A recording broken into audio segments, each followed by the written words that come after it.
आज मैं अपनी प्रेस कॉन्फ्रेंस शुरू करने से पहले रियासी के प्रेस जो है, मीडिया जो है, मैं इनका वेलकम करता हूँ, थैंक्स करता हूँ कि इन्होंने अपना कीमती वक्त निकाल के इन गरीब मासूम लोगों की आवाज़ सुनने का टाइम निकाला, वक्त निकाला। और आज जो हम प्रेस कॉन्फ्रेंस करने जा रहे हैं ये माइग्रेंट्स के इशू के ऊपर है कि जो जम्मू माइग्रेंट्स हैं इनके लिए आज भी सरकार जो है वो भेदभाव की नीति अपनाए हुए है। आपने देखा होगा कि जे थोड़े ही दिन पहले गवर्नमेंट ने कश्मीरी माइग्रेंट्स के लिए एक पोर्टल बनाया कि उनकी लैंड्स का रिकॉर्ड कलेक्ट करने के लिए,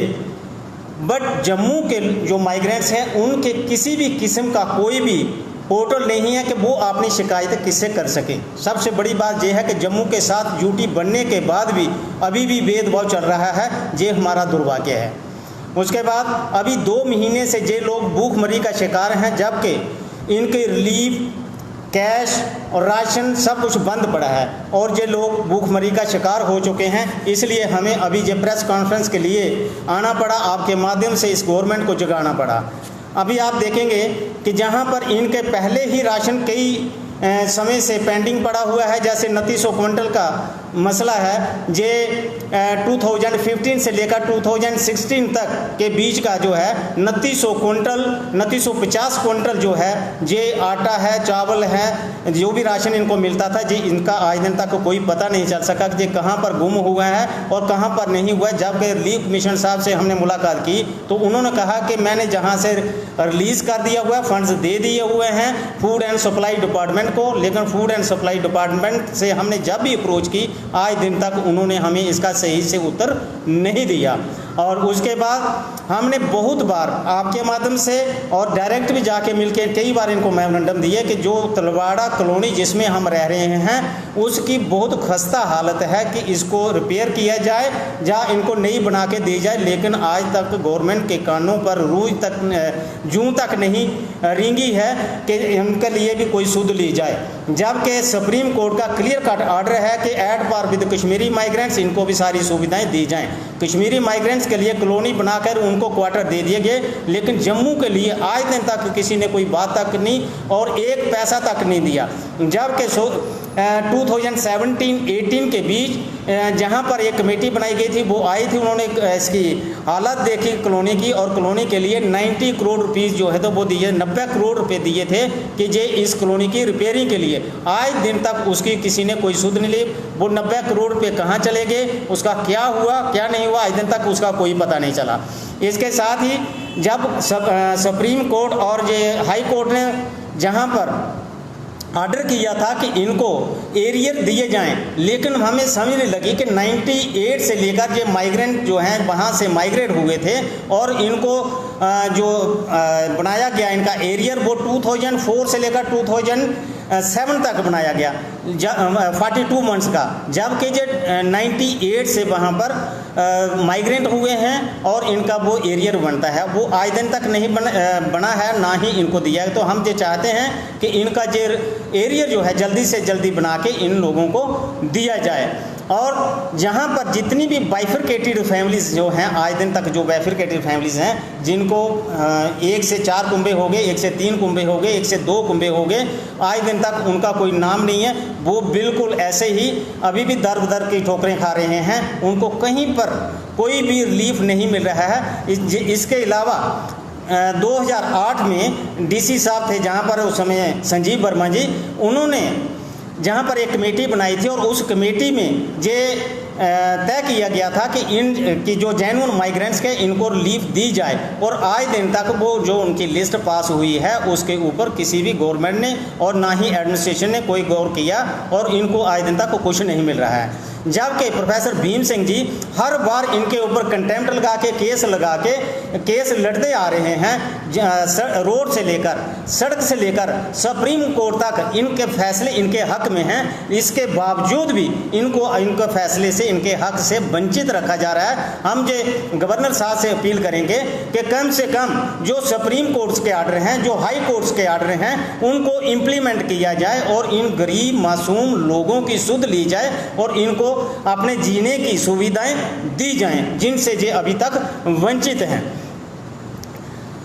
अभी तक हमने ये देखा कि जो हमारे एक्स सर्विसमैन हैं जो जहाँ पर रह रहे हैं उनको जो पहले रिलीफ दी जाती थी, लेकिन आज दिन तक उनको जो रिलीफ है 2007 में बंद कर दी गई और उनको कंटिन्यू नहीं किया गया। हम ये चाहते हैं कि उनको जैसे पहले रिलीफ दी जा रही थी उनको रिलीफ फिर से दोबारा दी जाए ताकि वो भी अपनी ज़िंदगी जी सके। जहाँ तक कि उनके कुछ तो हेड ऑफ द फैमिली जिनको रिलीफ मिलती थी वो उनकी डेथ हो चुकी है, लेकिन उनके जो परिवार आगे हैं उनको इसी बात से उनको वंचित रखा गया है कि ये इन एक्स सर्विसमैन के बच्चे हैं और उनको रिलीफ नहीं दी जा रही है। ये बड़ी बदकिस्मती की बात है कि वो आज भी उनका परिवार जो है वो बिना रिलीफ के, बिना किसी सहायता के आज जहाँ पर जी रहे हैं, जिनके पास कोई जीने का दूसरा साधन नहीं है। और जहाँ पर इनके जो अभी 2 अप्रैल से लेकर आज दिन तक जितनी भी रिलीफ है, इनको जो राशन है वो इनको नहीं दिया जा रहा है, सिर्फ इनको कैश दिया गया, लेकिन इनका राशन जो है वो आज भी वंचित है। पिछले महीने पिछला कोई जो पिछले साल का था वो आज दे रहे हैं, लेकिन आज वाला जो है इनको नहीं मिल रहा है। हम जो चाहते हैं कि इनको रेगुलर रिलीफ और टाइमली रिलीफ दी जाए ताकि जो लोग टाइम से अपना खाना खा सकें और टाइम से ही जिनको रिलीफ मिल सके, जो अपनी फैमिली का गुजर बसर जिस तरीके से हो सकता है वो करने में सक्षम हो और कर सकें। उसके साथ ही इनको जो मोहर वाले लोग हैं इनको जो हर बार हर महीने इनका अपने राशन की स्लिप्स लेने के लिए मोहर में जाया जाता है। हमने के इनको एडमिनिस्ट्रेशन से कई बार दरख्वास्त की, अपील की, हम मिले इनसे कि इनको रियासी से ही दिया जाए, जैसे रियासी और डिस्ट्रिक्ट रजौरी की भी इनको दी जाती है रियासी से ही, तो मोहर तहसील की भी जहाँ से दी जाए, लेकिन वो नहीं होती है और इनको बहुत ज़्यादा सफ़र करना पड़ता है। कई बार इनको कई चक्कर वहाँ के लगाने पड़ते हैं, कई बार तहसीलदार साहब वहाँ पर नहीं होते हैं, ऑफिसर कोई क्लर्क वहाँ पर नहीं होता है, बार बार इनको जाना पड़ता है, जिससे इनको बहुत ज़्यादा सफ़र करना पड़ता है। और हम ये चाहते हैं कि इनको जहाँ से दी जाए। और बड़ी बदकिस्मती की बात जो है कि सुप्रीम कोर्ट के आर्डर में जो चीज़ें इन्वॉल्व हैं वो आज दिन तक हमारी एडमिनिस्ट्रेशन और हमारी जम्मू कश्मीर की गवर्नमेंट ने वो नहीं दी हैं। जैसे कैटल फीड उनको कहा था कि 300 रुपीज़ पर कैटल पर मंथ दिए जाएं। इनकी 3 टाइम वेरिफिकेशन हो चुकी और वेरिफिकेशन रिपोर्ट जो है इनके ऑफिस में सबमिट की गई, आज दिन तक उसके ऊपर कोई गौर नहीं किया गया। इवन सिंगल किसी को ये रिलीफ नहीं दी जाए। हम ये चाहते हैं कि ये सारी रिलीफ विद एरियर्स इनको इमीडिएटली दी जाए ताकि ये अपना गुजर बसर जैसे भी माल मवेशी को पाल के कर रहे हैं वो कर सकें और अपना रोज़मर्रा की ज़िंदगी को जी सकें।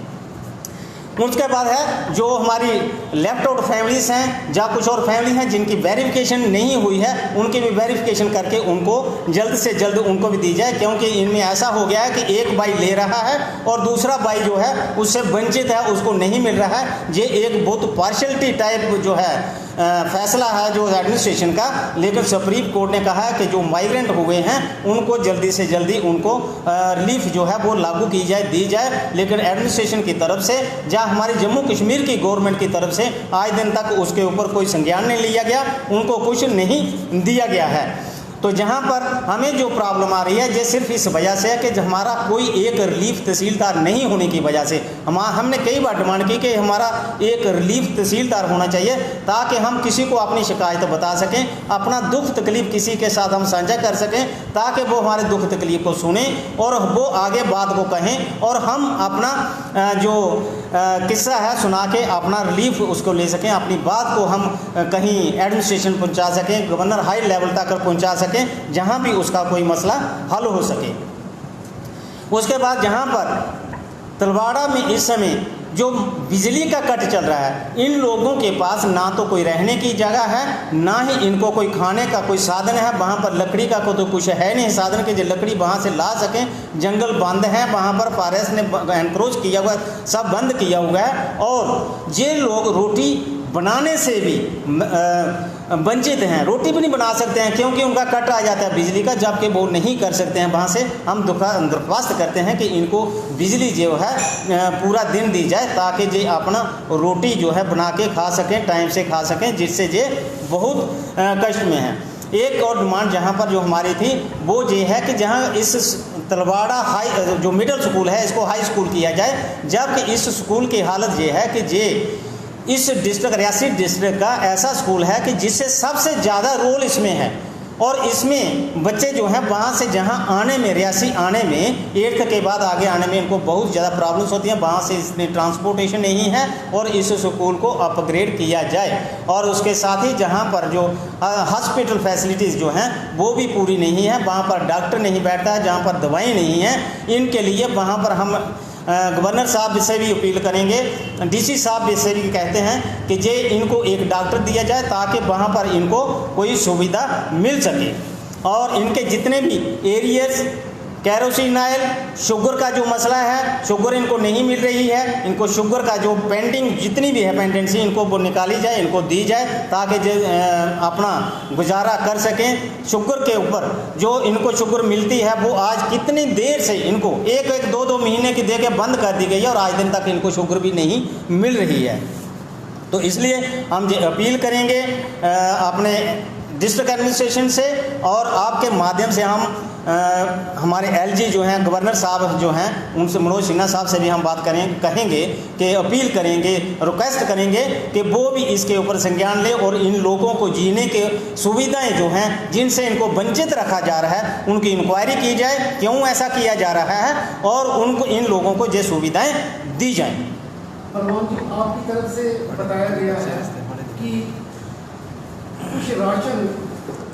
सप्लाई यहाँ पे भेजा गया है लेकिन माइग्रेंट्स को वो नहीं मिला। दूसरी आपने बात की है कि विस्थापित कॉलोनी की मुरम्मत के लिए करोड़ों रुपए जारी किए गए हैं। हम चाहेंगे कि इसके लिए आप खुल के बताएं कि मामला है क्या। देखो, मामला ये है कि ये 2015 की बात है, 2015 में ये इनका अप्रैल से लेकर दिसंबर तक इनकी रिलीफ बंद कर दी गई थी और उसके बाद उनको रिलीफ दिसंबर में जारी की, लेकिन जो बीच का गायब था ये 2950 क्विंटल 2950 क्विंटल इनका राशन जो आटा जो है वो इनका पेंडिंग है, वो इनको नहीं दिया गया। जबकि हमने इनके जहाँ पर जो एडी साहब बैठते हैं फूड सप्लाई के, उनसे डीसी साहब से कई बार, जो भी पिछले डीसी साहब हुए उनसे हमने ये दरख्वास्त की, उनसे गुहार लगाई कि ये हमें जो हमारी पेंडेंसी है इसे क्लियर किया जाए और इनको राशन दिया जाए। लेकिन जहाँ की एडमिनिस्ट्रेशन ने तो ये हमें बताया नहीं कि ये जो राशन है आपका कहाँ पर है और क्यों नहीं दिया गया आपको। लेकिन जब हमने रिलीफ कमिश्नर जम्मू से बात की तो उन्होंने कहा कि मेरे पास कोई ऐसा पेंडेंसी नहीं है कि मैंने जो रियासी में जो तलवाड़ा में जो जम्मू के माइग्रेंट्स रहते हैं इनके लिए जो मैंने मेरे पास था मैंने आज दिन तक अप टू डेट इनको पेमेंट कर दी गई है। ये उनके ऊपर है कि उन्होंने कहाँ रखा है, उन्होंने मुझे कोई ऐसी जानकारी नहीं दी है कि हमने उनको राशन नहीं दिया है। तो इसका मतलब ये हुआ जो भी स्कैंडल है वो इस फूड एंड सप्लाई डिपार्टमेंट के बीच है, इनकी मिली भगत है। ये ना तो हमें बताते हैं ना उनको क्लियर कर रहे हैं कि वो कहाँ पर हमने राशन सप्लाई दे दी है और जो पैसा है वो कहाँ पर इस्तेमाल कर दिया है। आप किसी स्कैम की ओर इशारा कर रहे हैं कि कोई घोटाला हुआ है, राशन घोटाला हुआ है। हम तो स्ट्रेट फॉरवर्ड आप यही कहना चाहते हैं कि ये कोई घोटाला है, जिस घोटाले को एडमिनिस्ट्रेशन इसको छुपाना चाहती है और सामने नहीं लाना चाहती और इन लोगों को इनसे वंचित करना चाहती है। और जो 2950 क्विंटल आटा जो है इनको राशन जो है उसके साथ जो चावल भी होंगे वो इनको देना नहीं चाहती है। उनका जो मिली भगत क्या है अभी तक ये मामला जो है सामने नहीं आया है। हम आपके माध्यम से डीसी साहब से भी रिक्वेस्ट करते हैं और मोर ओवर हम गवर्नर साहब से रिक्वेस्ट करना चाहेंगे कि इसके मामले में इस मामले को देखा जाए और इसके ऊपर एक्शन किया जाए कि क्यों इन मासूम गरीब सताए हुए माइग्रेंटों मिलिटेंट से सताए हुए लोगों को क्यों इनके साथ ऐसा किया जा रहा है। और जो आपके कहने का मतलब ये है कि 2950 क्विंटल राशन पीछे से जारी किया गया है लेकिन माइग्रेंट्स को नहीं मिला। बिल्कुल यही बात मैं कहना चाहता हूँ कि 2950 क्विंटल जो उन्होंने जब बताया कि हमने इनको directed food and supply Jammu को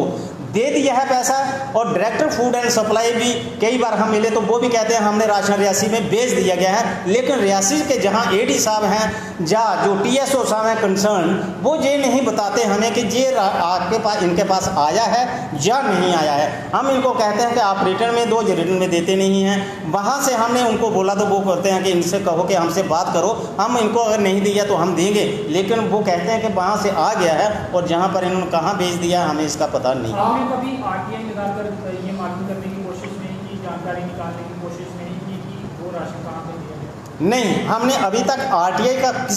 किसी के ऊपर भी इस्तेमाल नहीं किया है, लेकिन तंगस्त व्यंगस्त की बात आ रही है तो हम जहाँ पर अभी आज से आगे अगर ये एक्शन नहीं करते हैं तो हर एक बात का हम RTI से ही के माध्यम से इनसे जवाब लेंगे, क्योंकि ये सीधे हमें जवाब नहीं दे रहे हैं। हम चाहते थे कि हमारे आपस में टेबल पर बैठ के बात हो जाए, हम इनसे बात करें, ये बात का जवाब दें, जो भी जहाँ पर कहीं हम में त्रुटि है हम उसको दूर करेंगे, जो इनमें है वो आपसी मेल जोल से हमारी दूर हो जाए। लेकिन हमने देखा कि जहाँ की एडमिनिस्ट्रेशन जो है इसमें कोऑपरेट नहीं करती है जब, तो अभी हमारे पास एक ही रास्ता बचा कि हम हर बात का जवाब इनसे RTI के माध्यम से ही लें, क्योंकि ये ऐसे हमें देना नहीं चाहते। इस साल जो राशन दिया गया है क्या ये कहकर दिया जा रहा है कि ये पिछले साल का ही? इस साल का जो राशन अभी तक जो दिया जा रहा है अप्रैल से ऑनवर्ड, तो इनका राशन जो है इस साल का बंद है। ये पिछला राशन हमें दे रहे हैं, जो पिछला बकाया चल रहा था, जैसे जनवरी का बकाया था तो वो आके अगस्त में दे दिया, फरवरी का है तो सितंबर में दे दिया, ऐसे कुछ कर रहे हैं। जो मैं घोटाले की बात कर रहे हैं वो किस वक्त की बात कर रहे हैं, किस साल की बात कर रहे हैं? वो 2015 और 2016 के बीच का है। आपकी तरफ से क्वार्टरों की मुरम्मत के लिए करोड़ों रुपए जारी करने की भी बात कही जा रही है। इनके ही एक डेपुटेशन जो सेंट्रल गवर्नमेंट से जहां पर डिप्यूट किया था कि वो जाके देखे वहां की हालत क्या है, उन्होंने जहां पर आके देखा था और उन्होंने बहुत अच्छे ढंग से जहाँ की एडमिनिस्ट्रेशन और हमारे डिविजनल कमिश्नर साहब को कहा कि आज दिन तक आपने देखा नहीं कि वो किस कंडीशन में रह रहे हैं। उस कंडीशन में तो जानवर भी नहीं रह सकते हैं। जी हमारी भी उनसे जब बात हुई थी कि मैंने देखा है इस कंडीशन में रहना बहुत मुश्किल है, और उन्होंने ही उसी के मुताबिक, उसी रिपोर्ट के मुताबिक 90 करोड़ रुपये उस समय कहा गया था कि ये सैंक्शन किए हैं इसकी रिपेयरिंग के लिए, और वो 90 करोड़ रुपये हमें कहीं नहीं मिले, 90 पैसे तक हमें नहीं मिले। लेकिन बदकिस्मती की बात एक और मैं आपको इसके साथ जोड़ना चाहता हूँ, मरम्मत तो तब हो सकती है कि जब कोई चीज़ मरम्मत के काबिल हो, जब वो उसका बेस ही सड़ गया हो तो मरम्मत किसकी होगी। अभी आप वहाँ पर देखें कि पिछले से पिछले साल 7-8 क्वार्टर जो है हवा से उड़ गए थे, तो उन क्वार्टरों की क्या हालत हो सकती है कि जो हवा से उड़ रहे हों, उसकी मरम्मत कहाँ पर करेंगे। हवा में मरम्मत नहीं हो सकती है। अभी तो सीधी सीधी बात यह है कि उसके लिए कॉलोनी तैयार की जाए और उनको कॉलोनी दी जाए ताकि ये अपने बच्चों, अपने आप को, अपने जानवरों को सुरक्षित रख सकें और ये जी सकें। अभी तो वहाँ पर अभी आप देखिए, जब कभी भी छोटा सा कभी भूकंप आया या छोटा सा कभी ये आ गया, तूफान आ गया, तो ये इसमें सैकड़ों लोग मारे जाएंगे और उस समय इनके पास कोई जवाब नहीं होगा, और उसके जिम्मेवार अगर कोई भी ऐसे हादसा होता है, मैं तो कहाँ का जहाँ की जो लोकल एडमिनिस्ट्रेशन है और जम्मू कश्मीर गवर्नमेंट है, ये दोनों जिम्मेवार हैं इसके लिए। कोई भी अगर नुकसान हो जाता है तो हमने कहा कि क्वार्टर की रिपेयरिंग के लिए करोड़ों रुपया की बात हुई थी। Yes. कभी स्थानीय अधिकारियों से आपने पुख्ता करने की कोशिश की? बहुत बार की, बहुत बार की। इन्होंने कहा आज हाँ आ जाएंगे, कल आ जाएंगे, हम टेंडर लगवा रहे हैं, हम ये कर रहे हैं। ये नहीं पता कि अभी इनका कभी टेंडर लगना है, कभी उसकी रिपेयरिंग होनी है, जान नहीं होनी है, हमें इस बात का पता नहीं चल रहा है। हम भी इस बात से परेशान हैं कि जब सेंट्रल गवर्नमेंट ये कह रही है कि जहाँ से 90 करोड़ पेपर में आया था, अखबारों में आया था। ये किस वर्ष की आप बात कर रहे हैं? ये जो करोड़ों, ये 17-18 की बात है, 2017-18 की बात है कि जब ये आया था डेपुटेशन और उन्होंने ये सेक्शन किया था पैसा कि 90 करोड़ रुपये चाहिए इस कॉलोनी की रिपेयरिंग के लिए। लेकिन अब रिपेयरिंग की तो बात खत्म है। मैं ये सोचता हूँ कि कुछ चंद क्वार्टर ऐसे हो सकते हैं कि जो रिपेयर हो सकते हैं, 10, 20 या 50 हो सकते हैं, बाकी कोई क्वार्टर इस हालत में नहीं है कि जो उसका वो हो सके, मरम्मत हो सके। क्योंकि ये NHPC की कॉलोनी है और NHPC ने इस कॉलोनी को इनके आने से पहले इसको कह दिया कि this colony has been expired, ये एक्सपायर्ड कॉलोनी है, इसमें रहने के काबिल नहीं है। उन्होंने इसको डिसमेंटल करना शुरू किया था और ये लोग ऐसे ही थोड़े दिन बिताने के लिए इसमें बैठ गए थे। एक चीज़ इसमें स्पष्ट करने की जरूरत है कि कॉलोनी में अगर 90 करोड़ रुपये जारी किया गया है इसमें थोड़ा ये स्पष्ट कीजिए कि जो घोषणा की गई है या कि पैसा जारी किया गया है और किसकी तरफ से ऐसा स्टेप उठाया गया है? धनेश्वर शर्मा जी जहाँ पर आए थे, उनका उनकी वो डेलीगेशन था पूरा, हम उनसे मिले थे और उन्होंने जाके कहा था कि 90 करोड़, जो प्रेस रिलीज आई थी, जो हमने अखबार में पढ़ा था कि 90 crore rupees has been sanctioned for the केंद्र की तरफ से, यही जो उनका डेपुटेशन आया था सेंट्रल गवर्नमेंट का, उन्होंने जाके कहा था कि 90 करोड़ रुपीज़ जो हैं सेक्शन किए गए हैं तलवाड़ा माइग्रेंट कॉलोनी की रिपेयरिंग के लिए। ये ना तो हमारे पास रिटर्न कोई डॉक्यूमेंट आया कि उन्होंने ये सैंक्शन किया है, लेकिन प्रेस के माध्यम से ही हमें पता चला, जो उन्होंने प्रेस रिलीज दी थी। शुक्रिया।